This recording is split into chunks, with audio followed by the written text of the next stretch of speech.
This is Carl at National RV Detroit. I'm going to walk you through this 2023 Flagstaff Mac tent trailer, model number 176 LTD. And this also has a solar panel on it with a solar controller, which I'll show you. Now this is I guess you would call it a supplemental video, because you can go to the video that the manufacturer puts out specifically for this trailer, setting it up and taking it down. It's very simple. I'm just going to go over into more depth on some of the other features, so you can you have two videos to work with. So starting off right here, we have scissor type stabilizers. They take a 3/4 inch crank or a 3/4 inch socket on a drill. Now your griddle, or your cooktop, I guess you would call it, it hooks right onto there, and this is where you would plug it in. Now the same cooktop works inside or outside. So this is it right here. As you can see, it's got a rail on the back right here, and that will hang on that railing there. Also, when you stow it, it'll stow underneath here. It hangs on this rail right here, so it doesn't slide around. And furthermore, you can pull the LP line, which is right here on the outside. You can pull it through to the inside and plug it in right here, so you can have it sitting here and using it. So you stow it underneath the bench there, and or between the benches, and you can use it here or outside. Most people use it outside, but it's up to you. So this male quick connect fitting hooks to this female quick connect right here. That's how you hook it to the LP system, right like that. You just click it right on there and then turn it to the on position. Okay, so that's all you do. Very simple. You have a bag awning. All the components for the awning are stored in the rafter piece. That's the long aluminum piece that runs the length of the awning. So the legs and the braces fold right into it. It's very simple, and it's a really, really good awning. Okay, your door is right here. This will go more towards the setup video that I told you, the manufacturer setup video, but this door folds right up into there when you're getting ready to stow it to put it down to travel. This is your travel door here. It's just sitting here, but as you can see, there's two hinges on it, right? So when you're at the campground, after you take it off to drop the screen door into place, you can actually hang it back here on these two hinge pieces right here, and then put this bungee over the latch, and it'll just hang right there, so you get it out of the way while you're camping. Okay? As we move around, you have a 20-pound LP tank, of course a ton jack, and you also have a deep cycle marine battery, right? And this is your power winch. So up and down, basically. It's very simple. It's very loud, but it's very powerful. The trick is, when you put it in the up position, you use this gauge to tell you how high to go. When I say how high to go, you want to get it to the right height so the screen door fits in properly. So you take it till it's taut like this. Now if you happen to go too far and break it loose, which people generally do at some point, you go to the top and there'll be a hole where the screw was. You're just going to re-screw it back in 1/4 inch to either side of that screw hole. Okay? Always go to the side of it so it's the same length. But people tend to pull it out at some point. You just ease it up there very slowly. You poke at the switch, until you get it taut. Okay? Now, if for any reason the stops on there, the up and down, it isn't going up high enough or anything like that, you can call us, and there are adjustments where you can adjust the stops on it. But right now it's set, so you're in good shape. This is the city water hookup, the most common way to get water to the trailer, right here. Hook the hose up and you're all set. Now if you're camping someplace out of the way, you're boondocking or any place that doesn't have city water, you can pre-fill your fresh water tank right here. So all you have to do is fill that up. There's an onboard pump. I'll show you where the switch is, and you can, all the plumbing will work as though you had city water, but you just be pumping it from the tank. So you have that option. This cord here is for your air conditioner. You want to remember to plug it in before you raise the roof. I mean, you can always get on a ladder to plug it in, but generally you're going to plug it in before you raise the roof. But that sends power to your air conditioner, okay?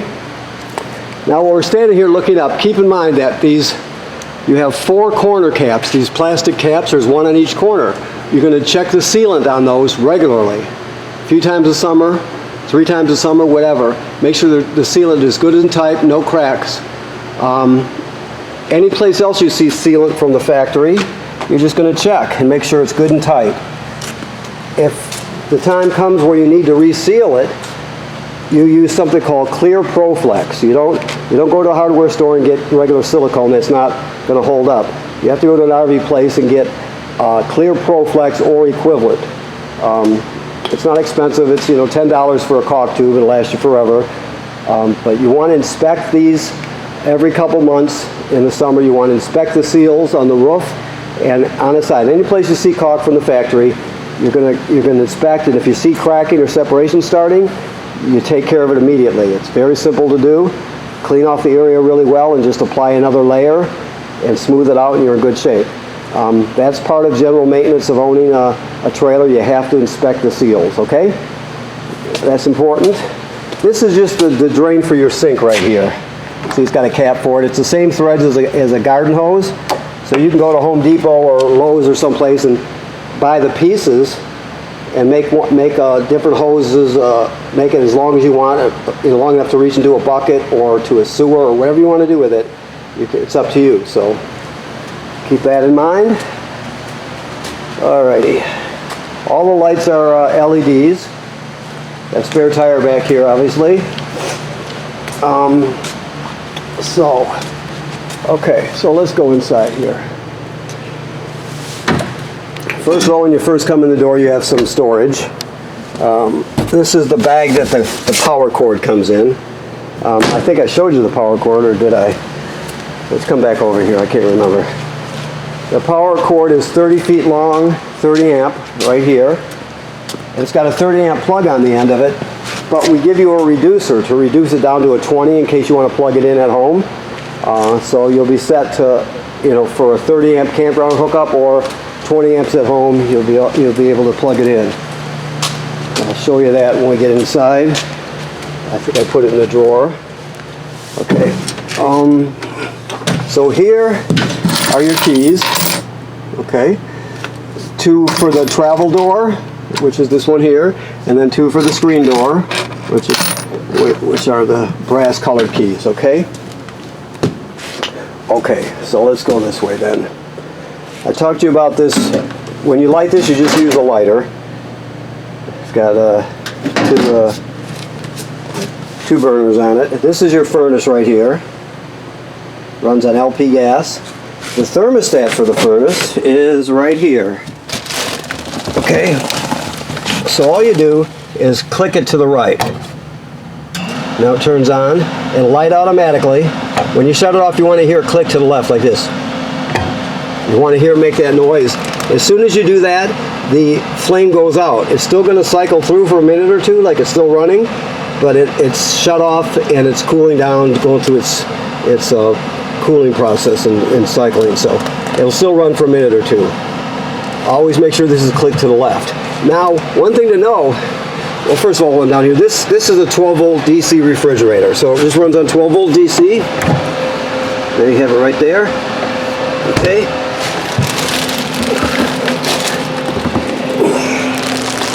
Now your sink, they'll show you this in your setup video, but your sink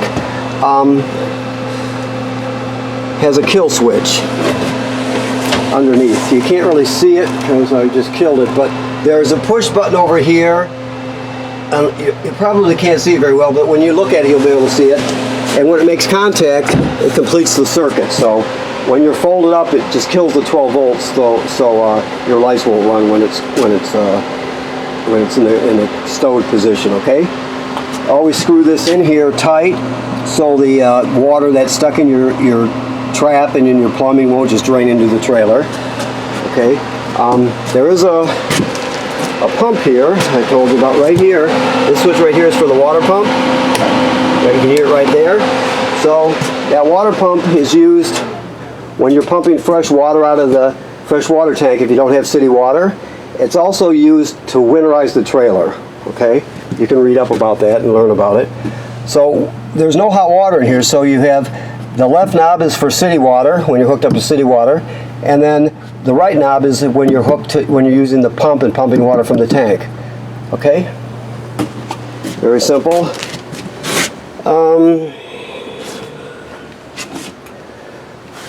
Over here, these are heaters or controllers for your mattresses, right?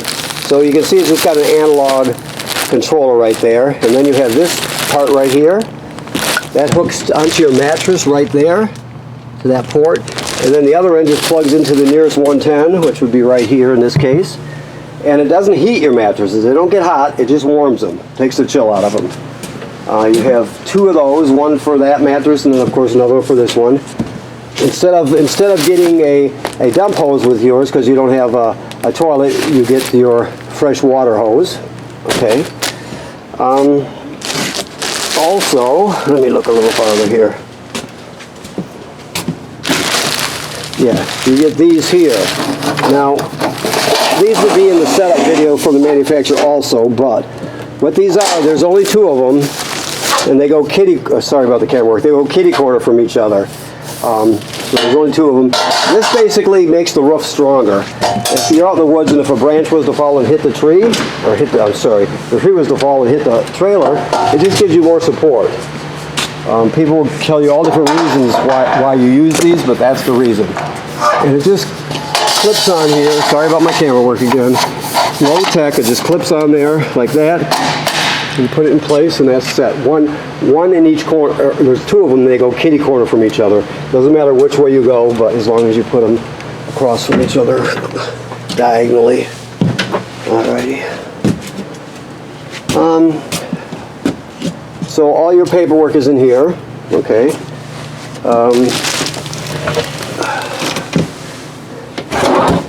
These are just tie backs for your curtains, of course. This is the reducer I told you about. It goes from 30 amp here down to 20, so you can plug it in at home. These are just caps for your lug nuts. Now with the lug nuts, you're gonna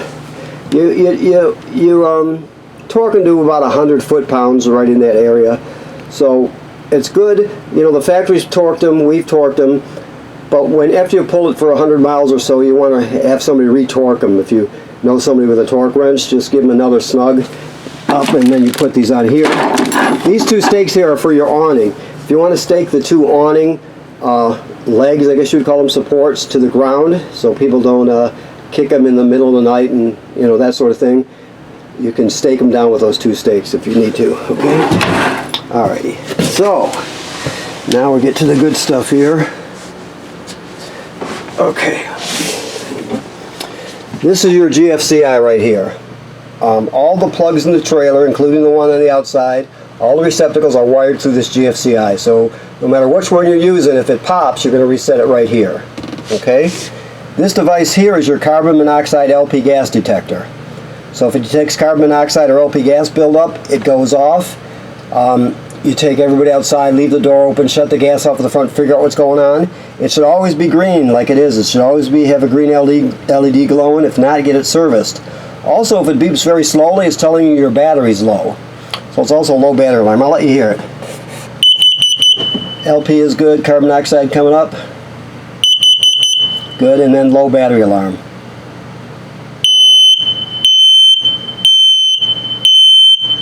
And then back to green. It should always be green, okay? As I told you before, that's the switch for your water pump.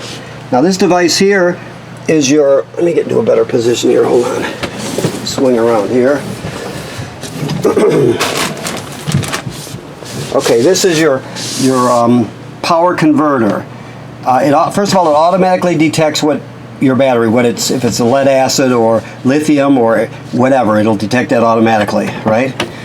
So when you're plugged in, you have your circuit breakers here, just like you'd have at home, 110 AC, and they're labeled.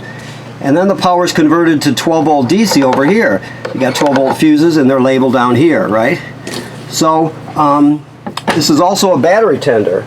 So as long as you're plugged in, it's going to sense how much energy your battery needs, and it'll keep it charged. So it'll charge your battery when you're plugged in. Of course, when you're towing down the road, your tow vehicle's alternator will be sending power through the charge line, and it will charge your battery. And then, when you're out in the sunlight, your solar panel on the roof will charge your battery. This is your solar controller right here. Now I got a better spot here. Hold on, please. I want to be able to get you a good picture, but I want to make sure that it focuses here. I guess that's pretty good. Alright, so the bottom button is to select the battery type. I've already done that, so you don't have to worry about it. So you worry about this button only. Let me scroll through it here. So right now, your battery has 13.6 volts in it, which is perfect. Okay, I don't know if you can see it on the camera or not, but that's what it's saying. If you poke it one more time, it'll tell you how many amps you're gaining from the sun. Right now, because we're inside, it's saying 0.0 because we're not outside. On a day like today, with the sun out like it is, it's probably 2.4, let's say. So it would say 2.4 amps, and that's what's going from the solar panel into your battery, right? That's what you're gaining. If you push it again, these are amp hours. So it's not going to tell you right now because, like I said, we have to get out and get it charging. But that will tell you how much storage you have. And then back to 13.6. So it basically tells you the voltage in your battery. It'll tell you how much you're gaining from the sun, how many amps, and your amp hours, right? Also, it has these lights here. It shows you right now it's almost completely charged. Now, if this completely charges, like there's no more room to put any energy into the battery, it'll start flashing. It'll say, I think this one says FUL. But if it's doing that, it's not broke. It's just telling you that it's not converting any more energy because there's no place to put it. So it'll keep doing that till the battery drops. You lose some of the amperage in the battery, then it'll just go back to normal and tell you what it's putting in there. So if it flashes like that FUL, it's just telling you that there's no room to store anymore. If you choose to, you can add another battery. There's not a lot of storage in there, but up on the front there, but people figure out ways to do it. On this one, we just leave it at 1 because it's designed for 1. But the bottom line is the better the battery you get, or the bigger the battery, or the more power you can store. It's self-evident, I guess. So okay, keep that in mind. Some people put gel batteries on there, which are a little better. Some people spend a lot and get lithium, which are really expensive. But it's up to you. Okay. Your ceiling light is right here. That's all that is. Okay. So hopefully that you understand that, and I did a good job on that. Let me look around and see if I forgot anything here. Okay, so if you have to put this away when it's wet, let's say it's raining or you got morning dew on it, whatever, and obviously if you're going to another campsite, if you're traveling, you're going to set it up again. If you take it home, you got to set it up on the first dry day. Set it up, open the windows up, and let the wind just whip through it and dry it out completely. This is very important. You always want it to dry completely, and otherwise you will get mold inside, or it'll try to start to mold. You always want to dry it out. So if you ever put it away wet, first chance you get, you open it up and let the wind whistle through it for a day or as long as you can. Even if you're not going to use it for a season, let's say, or you're not going to use it till the fall, in the springtime or early summer, open it up in your yard. Open the windows and just let the sun hit it and the wind whistle through it. That's important. So you always want to do that. These canvases are really good, really strong. They got to last a long time. But you want to keep it dry. Sometimes you have to get it wet, obviously, because of the weather. But First change you get, you always dry it out, okay? That's important. That's important, along with, as important as checking the seals when you're looking it over. They're both very important. Okay, your air conditioner works very simple. This is thermostat. This is your power. It has 2 fan speeds. The fan just circulates air, no air conditioning, and then 2 air conditioning speeds, low and high. So that's self-evident there. Okay. I think that covers it. Let me look here. So remember what I said. This is supplemental. You want to look at the manufacturer's video for it. It used to come on a CD in the packet, but they're saving. You know, they're trying to do this green thing, which I understand. So they want you to just go online and look at it on their website. So keep that in mind. It's the same video. They just don't give it to you on a disc anymore. So make sure you do that. And like I said, this is supplemental. So first of all, thanks for buying your trailer here at National RV Detroit. Any issues, you give us a call. Remember to always dry your canvas. Always check and seal it up as needed. Right? If you do that, those 2 things, this thing 20 years from now, it'll still be solid as a rock, and I'm not exaggerating. So make sure you do that. And right now this is winterized, meaning there's no water in the system. It's antifreeze in there, so keep that in mind. And basically that covers it. So just make sure you use it a lot and get a lot of adventures from it, and you'll be in good shape. So thank you very much.